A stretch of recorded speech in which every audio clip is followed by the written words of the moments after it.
Hey guys, how's it going? This is Napnator. Welcome back to your weekly dose of Creepypasta. Big old thank you to the patrons over on Patreon. You guys are the best. Feel free to check it out via the link in the description. Shout out to the Disciples, Tiffany, Backapuff, Wendy Escalera, Subscribe SoundCloud, The Greatest Nightmare, Teddy Dog, and Vlad Dracula. I am super thankful to you guys, and I really hope y'all enjoy this week's story. Now, as always, turn out the lights, get comfortable, and let the story begin.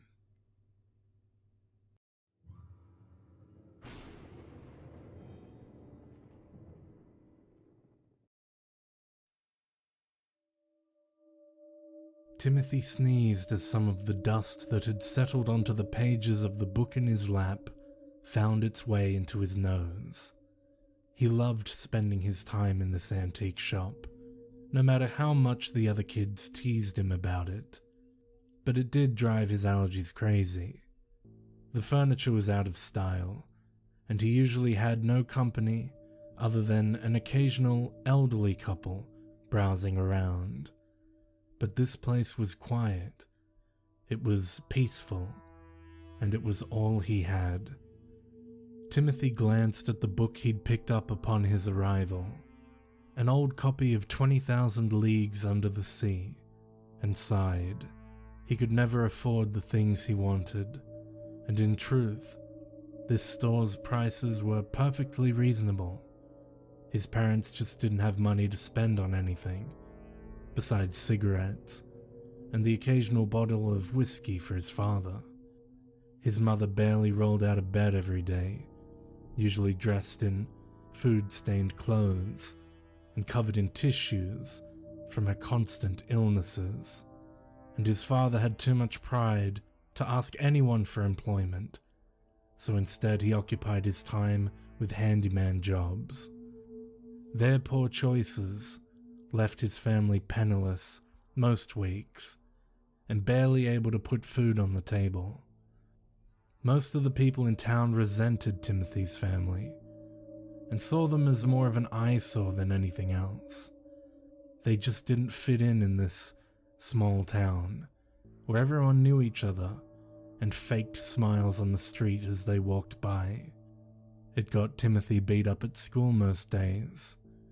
The kids made fun of his smelly clothes, while calling his father a drunken bum, and his mother a lazy whore. Thinking about it made a tear roll down Timothy's cheek, and throw the book down on the old rocking chair in front of him in anger. He wiped the snot from his nose, and tried hard not to cry, shaking from the effort of holding back the tears that now threatened to burst from his eyes like a flood. After a few deep breaths and counting to 100, Timothy sluggishly picked up the book and put it back on the shelf. A moment later, a bell chimed as the front door opened, and Timothy instantly brightened up, jumping from his spot and running towards the front of the store. He smiled happily as he was greeted by the store's owner, Mr. Garren, whom he had met a few months back during his first visit to the store, when he'd been caught trying to steal a watch. Instead of calling the police, the old man made him come back every day after school and help him with things like sweeping and cleaning the windows. After a few days, the two became well acquainted, and Mr. Garren learned about Timothy's school and home life. Taking pity on the young boy, he told him he was welcome in the store any time he wanted, as long as he didn't fall into any old habits. Today, he had come into the store with a stack of boxes in his arms, and a few bags hanging from his wrists, setting them down on the counter long enough to get the ones he'd left by the door. "Timmy, my boy, would you please help me with these?" he asked with a bit of strain. Timothy rushed to his side and took a few boxes off the top of the stack, struggling at first from the hefty weight, but eventually getting them to the counter. "Good morning, Mr. Garren. What's all this?" Timothy asked, as he excitedly opened a box, taking out various items, like old knives and jewelry. "I went to an estate sale a bit up the road today," said Mr. Garren. "Apparently some poor fellow had an accident and passed away a few days ago. He had no immediate family, so the house had to be emptied quickly." He dug out pictures, plates, and little glass animal figurines from one of the bags he carried in, and began examining them closely. Definitely a few gems here. Better than the things I get from the flea markets this time of year." He smiled at Timothy and roughed up his hair. "I'm gonna go about getting these shelved and priced. You're free to search through the boxes, just don't break anything." Timothy smiled big. "Oh, thank you, Mr. Garren," he said, hugging the man around his waist. The old man patted his shoulder, then walked off with a few bags and started setting things on counters and tables, humming a pleasant tune to himself. Timothy watched him for a second and found himself wishing his father could be more like Mr. Garren. Maybe then I wouldn't hate being home so much, he thought to himself, turning to the boxes on the counter and sorting through them. Most were full of things like silver spoons, crystal glasses, and the occasional painting of some beautiful nature scene, like a small brook or a wood that looked like it came straight from a fairy tale. He admired them for a few moments, and set them aside and stood to go find Mr. Garren, when his foot knocked against something on the ground, making it fall over with a thump. Timothy stooped down and found himself inches away from the biggest book he'd ever seen, laying on its side beside the counter. He picked it up carefully, and chills ran up his spine as his fingers grazed over the cold leather cover. It hadn't been there before Mr. Garren showed up, but he didn't remember seeing it in any of the boxes either. He stared at it breathlessly, taking in the tome's intricate craftsmanship and detail. "Wow," he whispered. "Find something you like?" Mr. Garren said, walking up and looking down at the book.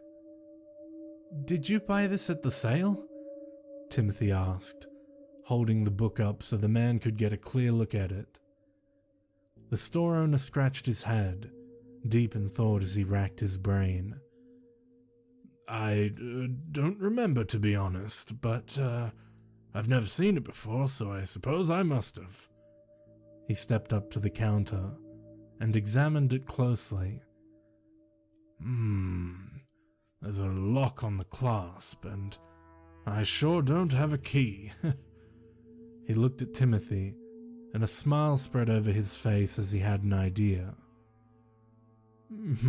"Would you happen to know a boy who loves books that would like to take this off my hands?" Timothy's eyes widened. "You mean it?" he asked happily, taking the book and clutching it to his chest. Mr. Garren laughed and nodded with another big smile. "It's all yours, Timmy. I just hope you can get it open." Timothy hugged the man with all of his strength, looking up at him in admiration. "Oh, thank you so much, sir.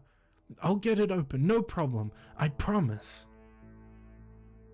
He glanced at the clock, and seeing that it was nearly time for dinner, he put the book in his backpack, then said goodbye, thanking Mr. Garren again and again on his way out.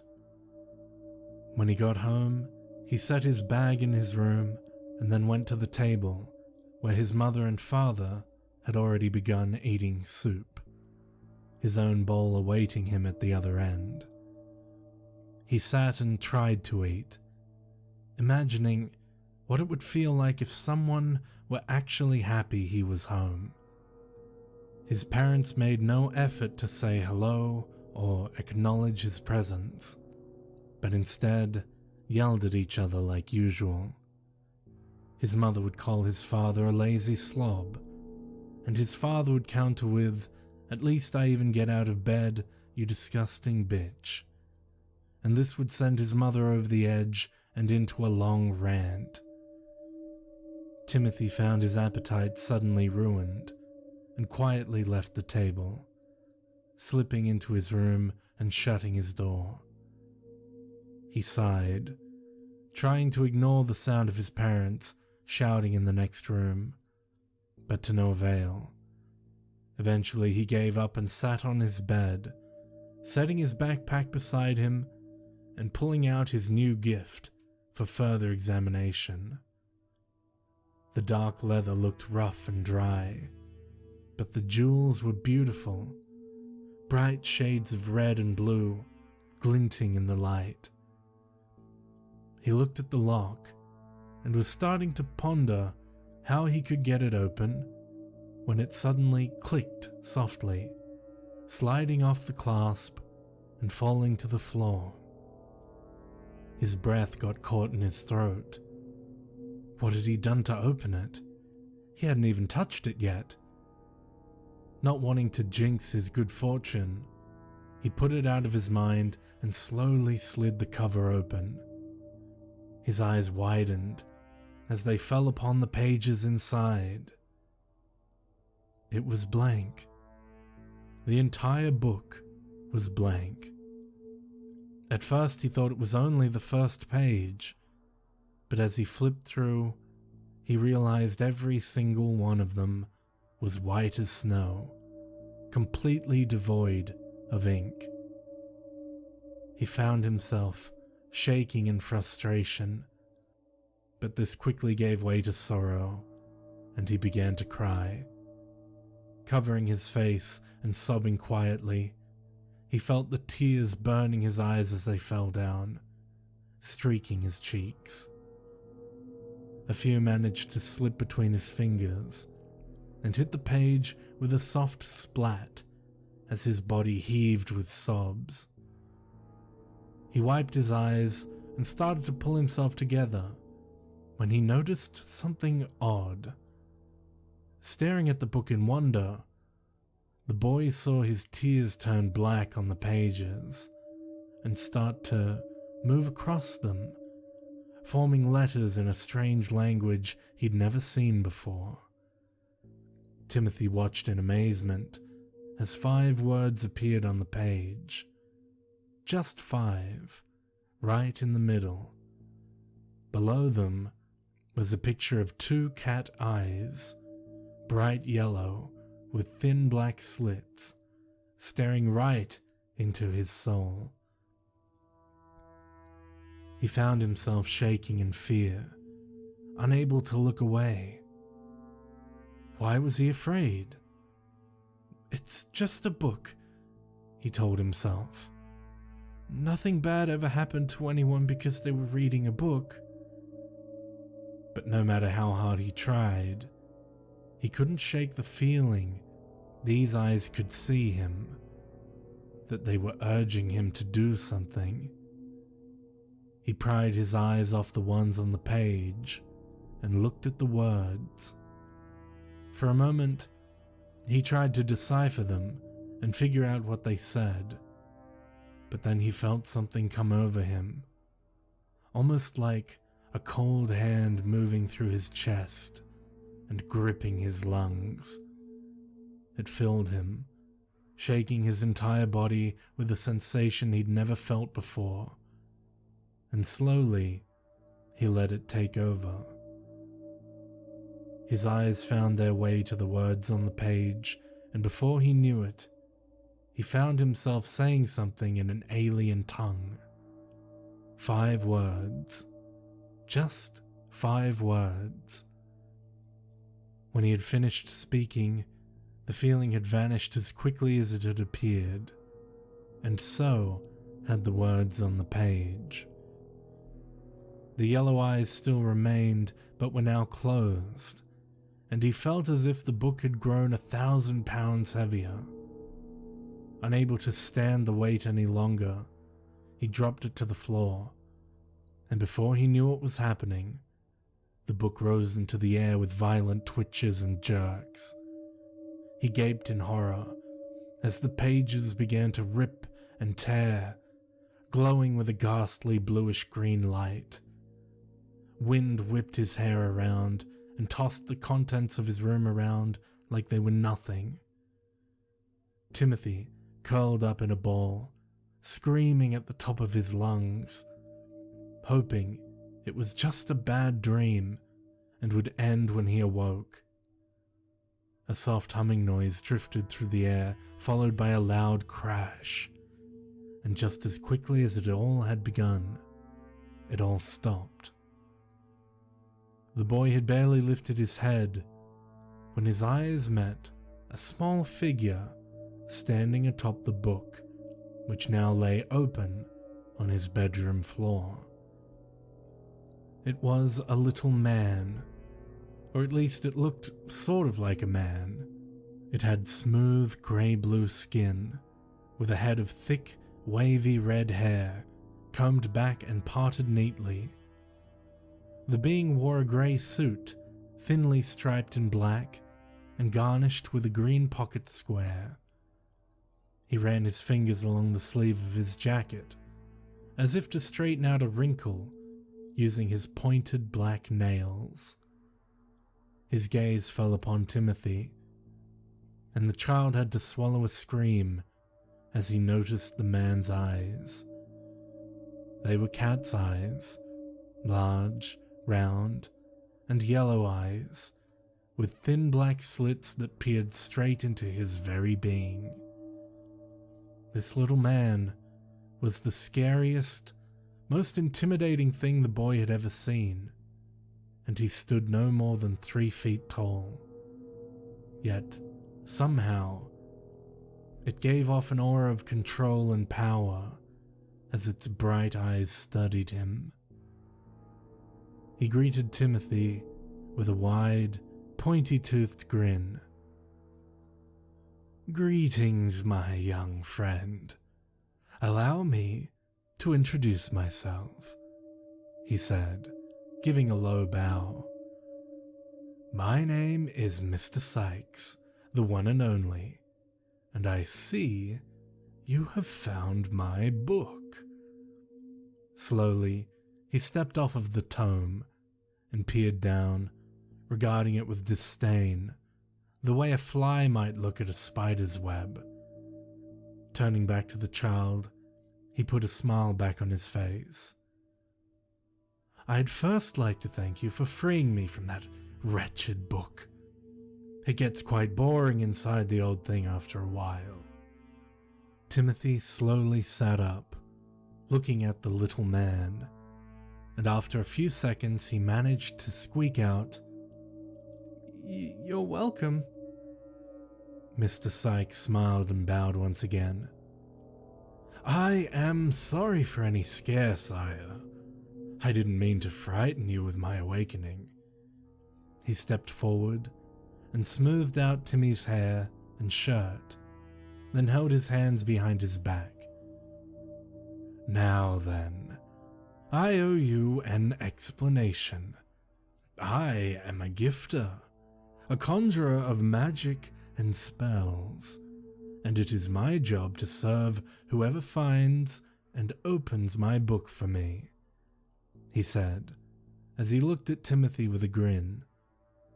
"And today, that is you, my dear boy." Timothy looked at him, completely speechless. This couldn't be happening. It wasn't possible. But there was Mr. Sykes, standing before him as real as anything else in this room. What do you mean? Serve me?" Mr. Sykes bowed once again, and when he straightened up, he wore another mischievous grin on his face. "In any way I can, sir. I live to serve. I possess magical powers and have the authority to grant you 3 wishes of your choosing. If, after each wish, you are unsatisfied with the outcome, I can undo what has been done without using up another wish. Timothy's eyes widened. 3 wishes? Could it be possible? Anything he wanted, anything he could dream of, and all he had to do was ask. He quickly got up and walked to his door, peeking out to make sure his parents had gone to bed. As he suspected, they had wandered off to their room some time ago and had left their dishes out on the table for him to clean. He closed the door and turned back to face the creature. "All right then," Timothy said slowly. "Then, for my first wish, I'd like a dog." Mr. Sykes raised a brow, then crossed his arms, tapping his foot as if annoyed. "You would like a dog? The whole world at your fingertips, and you ask me for a dog?" Timothy blushed in embarrassment. It was a stupid wish, compared to all the things he could have asked for. But he had never been allowed to have a pet before. After a moment, he straightened back up and addressed the gifter again. "Yes," he said with a newfound confidence. "I want a dog." Mr. Sykes looked at him for a moment. Then he simply snapped his fingers and vanished. Timothy looked around and, not seeing a puppy, a dog, or any other animal, he looked down sadly. This was just some kind of a joke, he thought. Of course I'm not gonna get a... Suddenly, he heard a faint noise, almost like scratching coming from his bedroom door. His eyes widened and his pulse quickened as he stepped towards it. Was it possible? He opened the door excitedly, his mind racing as he thought about what kind of dog awaited him. When the door swung open, he froze in horror, repulsed by what stood before him. It was a dog, or at least it had been a dog when it was alive. What was standing in his doorway now was just rotted flesh and fur, clinging onto a skeleton beneath a few strands of muscle. Its nose was completely worn away, exposing the bloody skull under the flesh. The ugly monster's paws were grimy and matted with a mixture of dirt and maggots, as if it had dug out of its own grave.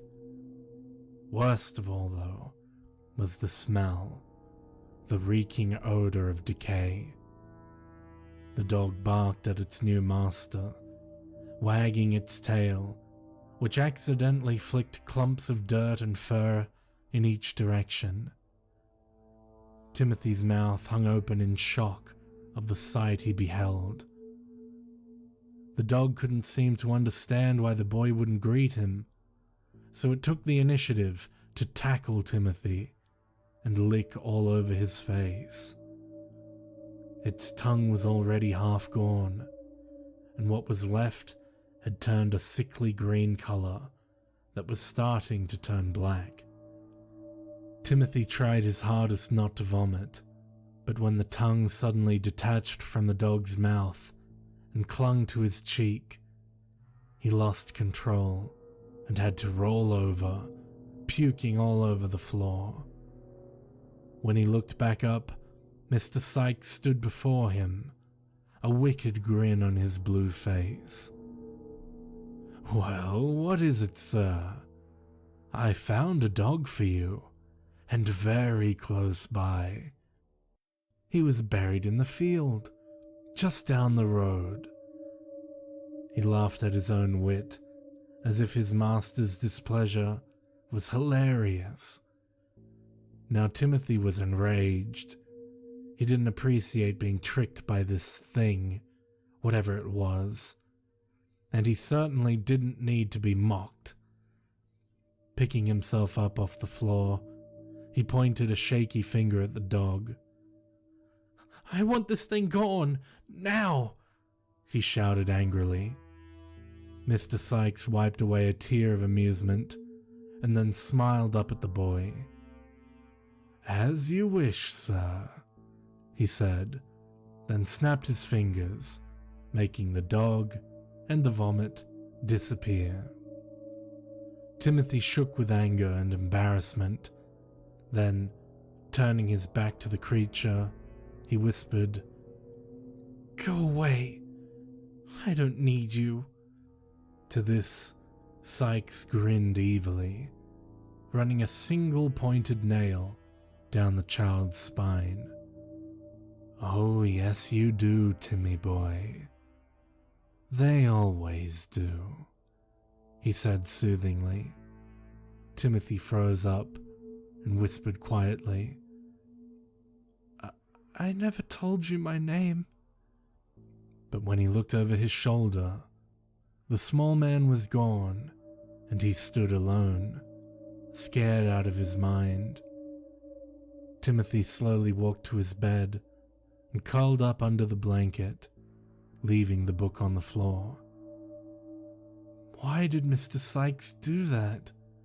He wondered. It was a simple wish. There was no need to be so mean, especially to the one who freed him from the book.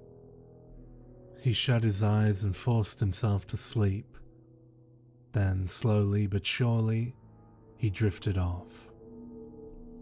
The next morning, he woke up and searched his room for relatively clean clothes so he could get ready for school. Finding a shirt and some pants, he slid them on quickly and headed towards his door. But as he did, he caught a glimpse of himself in the mirror. No wonder the kids made fun of him.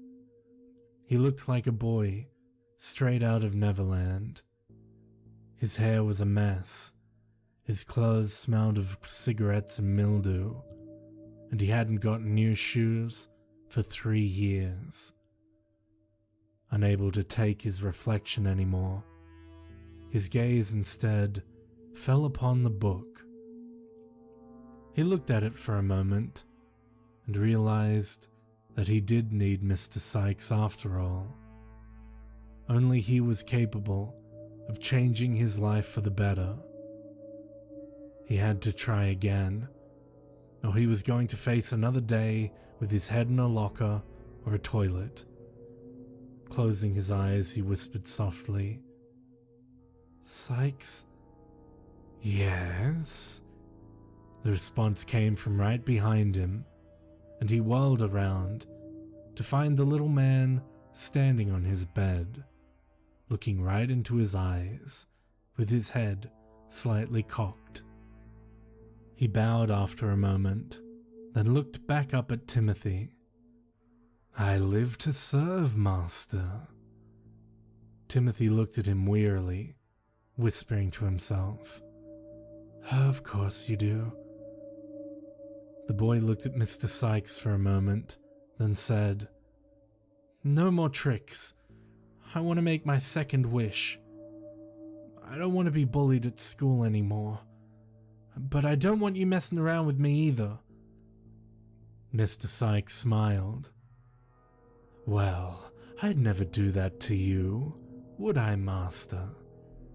He snapped his fingers, then smiled again, baring all of his sharp teeth.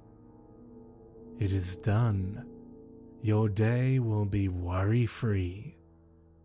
Timothy glared at him hesitantly, then nodded. "Okay," he said. "I trust you." Sykes patted him on the back, grinning the whole time. "Of course you do, Timmy boy. Now, off to school." Timothy smiled, excited to have a life where he no longer feared seeing the other kids.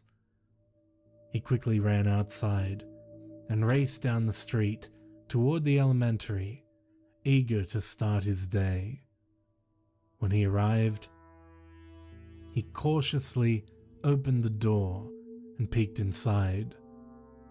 Just down the hall, he could see a few of his usual bullies having a laugh by the water fountain. Mustering all of his courage, he took a deep breath and started down the hall. The moment the children at the fountain saw him, they hung their heads and moved out of his way. Timothy was awestruck. It worked. They were leaving him alone for the first time in years. He smiled, feeling good about himself and his new sense of security. But as he walked to class, he noticed something strange. Everyone he passed would shy away from him. Students, teachers, and even janitors. Some went out of their way just to avoid crossing his path. The boy frowned in confusion.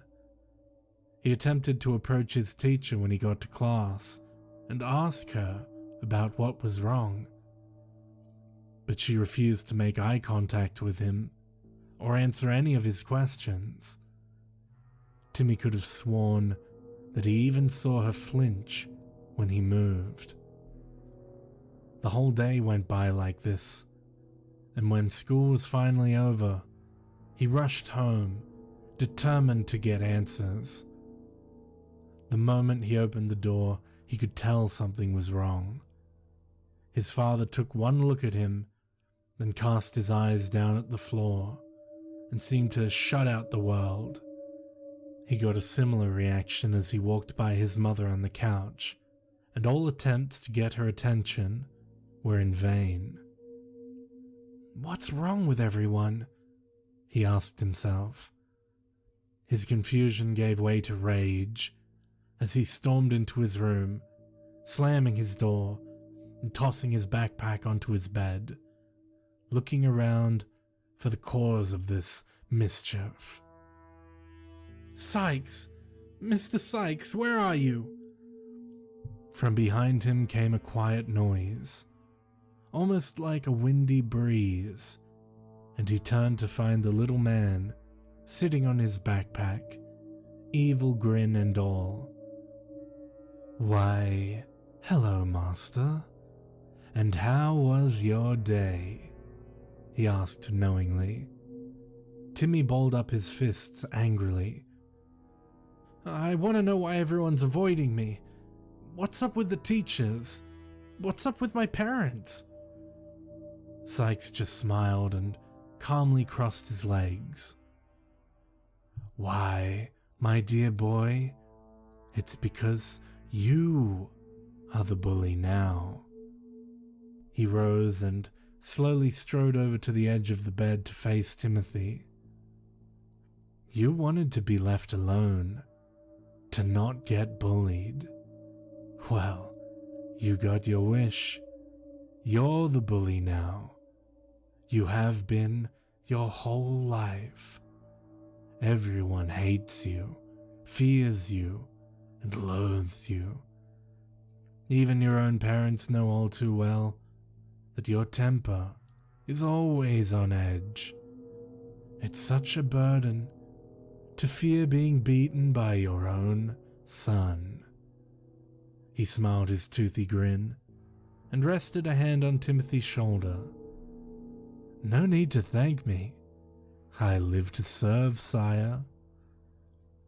As the words sank in, Timothy suddenly broke out into sobs. He never wanted it to be like this, to be the kind of person that he had to deal with every day of his life. All he'd wanted was peace, to be left alone, to be normal. He looked at the little man, tears running down his cheeks. "Fix it. Undo it. I don't want this anymore. Mr. Sykes made a quiet sound. You're so hard to satisfy, my young friend. But all right, I'll do as you wish. He snapped his fingers, then looked the young child in the eye as a grin broke across his face. Now, how about that last wish? He asked. Timothy shook his head quickly. No way, he said. I don't trust you one bit. Sykes put an arm around him and leaned in close. Come on, my boy, he smiled. I've had my fun. I owe you at least one good wish. Name it. Anything you want. And after this wish, you'll be rid of me. Timothy wiped away his tears, thinking about what the creature said.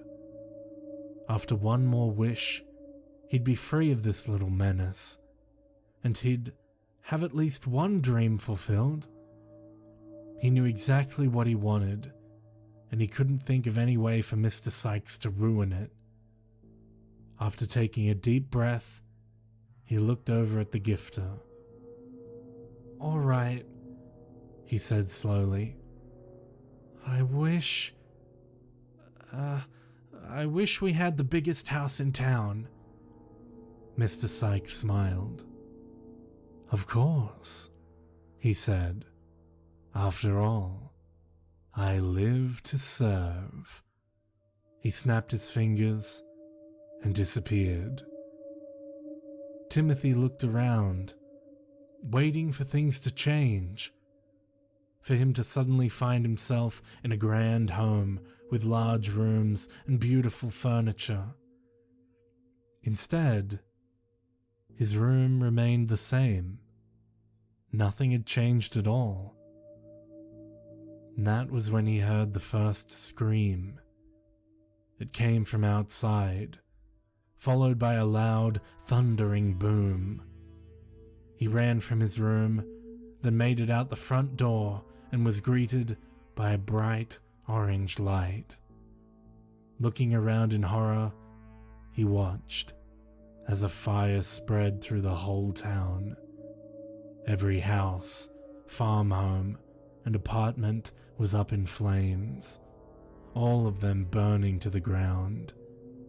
Ash fell like snow, and black smoke clouded the sky as if a storm was descending on the town.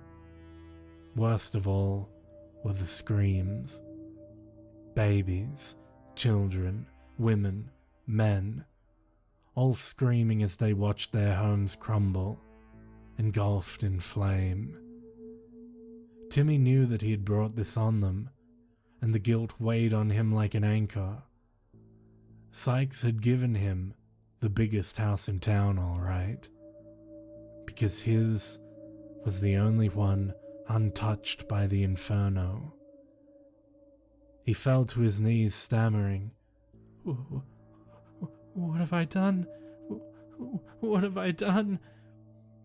In a mad frenzy, he ran inside and barged into his room, trying to find the little man and set things right. But Mr. Sykes was long gone and had taken his book with him, leaving no trace. Timothy cried hysterically, knowing that people had died, homes were lost, and it was all his fault. He sprinted back outside and stumbled as he ran down Main Street and made his way toward the antique shop where he could be safe. His lungs burned as the fiery air filled them up, ash starting to settle on his hair and clothes. Sweat clung to his forehead and ran down into his eyes, making them burn as he persisted toward his last hope of sanctuary. But when he arrived, all he found was rubble and a few piles of bricks lying in the ruin. Apparently, Sykes had made sure that the shop was burned down first. His last act of cruelty. Nothing was left. Timothy felt himself about to get sick. As he fell to his knees, a shadow slowly cast over him, and he turned his head to glance over his shoulder. Several children from his school had gathered behind him, their soot-stained faces contorted in anger and disdain. "You little freak!" one of them yelled. "You did this, didn't you?" Timothy cried out, curling up into a ball. No, please, I didn't mean to." "See?" said another. "He admits it. I saw his house. It's the only one left standing. He did this because he's jealous of us." The other children all shouted in agreement. Timothy curled up tighter and squeezed his eyes shut, trying desperately to shut them out. The children closed in around him and started picking up anything they could find. Rocks, stones, bricks, and threw them at him, one after another. "Freak! Firefly!" Their shouting rang in his ears as Timothy lay there, taking each stone worse than the last.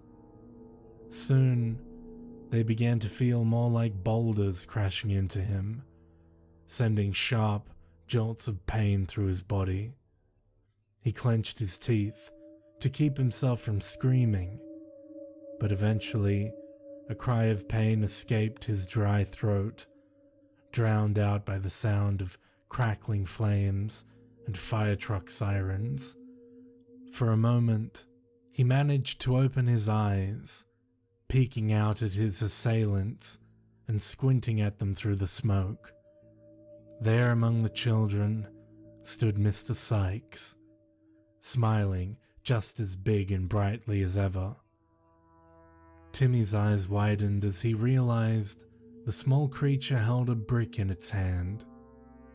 Slowly, it pulled its arm back, winding it up, and hurled the brick at Timothy's head. He fell on his side, sending a small cloud up as his unconscious body hit the ground. The children dropped their stones and searched the group for the culprit, but Mr. Sykes was gone, and none of the children had even caught a glimpse of him. None of the kids would confess to throwing the brick, and none of them were brave enough to check if he was alive. They quickly pushed his body into the ruins of the antique shop and kicked some ash on his body for good measure. If anyone found him, they would assume it was an accident, and if he was alive, then he'd be too scared to snitch. Without an ounce of guilt, they left him there and wandered down the road to find their way back to their parents. They didn't even look back, not once. All alone in the scorched remnants of the old store, no one saw the little man approach Timothy's body, clutching a leather book to his small torso. No one saw his evil smile and the glint of his yellow eyes as he reached out for the boy's hand lying limp on the filthy ground.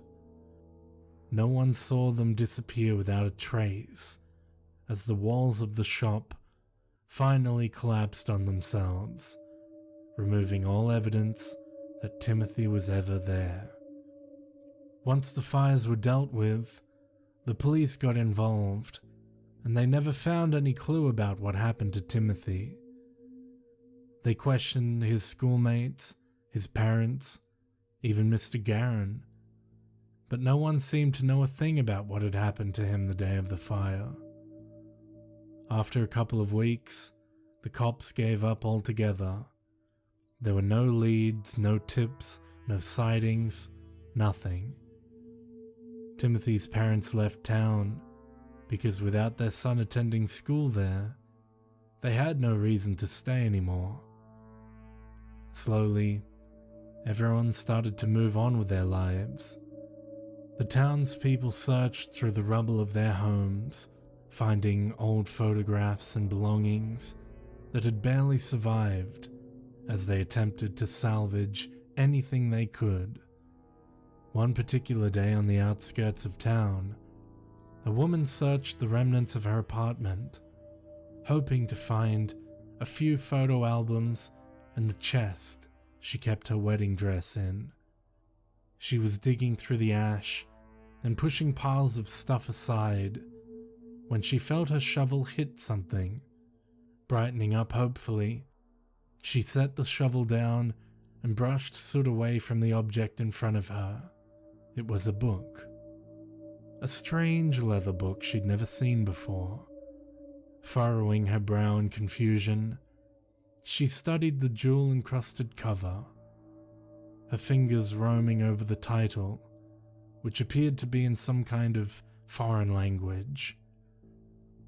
She looked at the item, puzzled, and tried to figure out what it was doing in her home.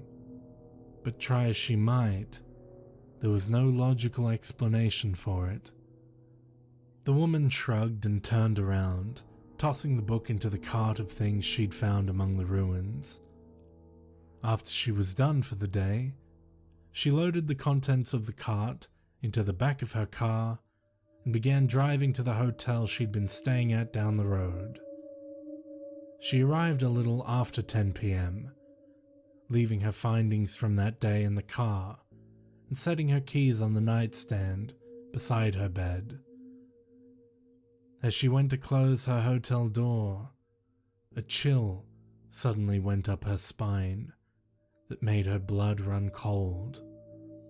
Slowly, she looked down at her feet, and sitting there, propped against the doorframe, was the book she'd found. "Didn't I leave this in the car?" she thought. Stooping down hesitantly, she picked it up and closed the door, closing her curtains and flipping up the light switch. She sat on the bed with the book in front of her and looked it over. Something about it seemed off.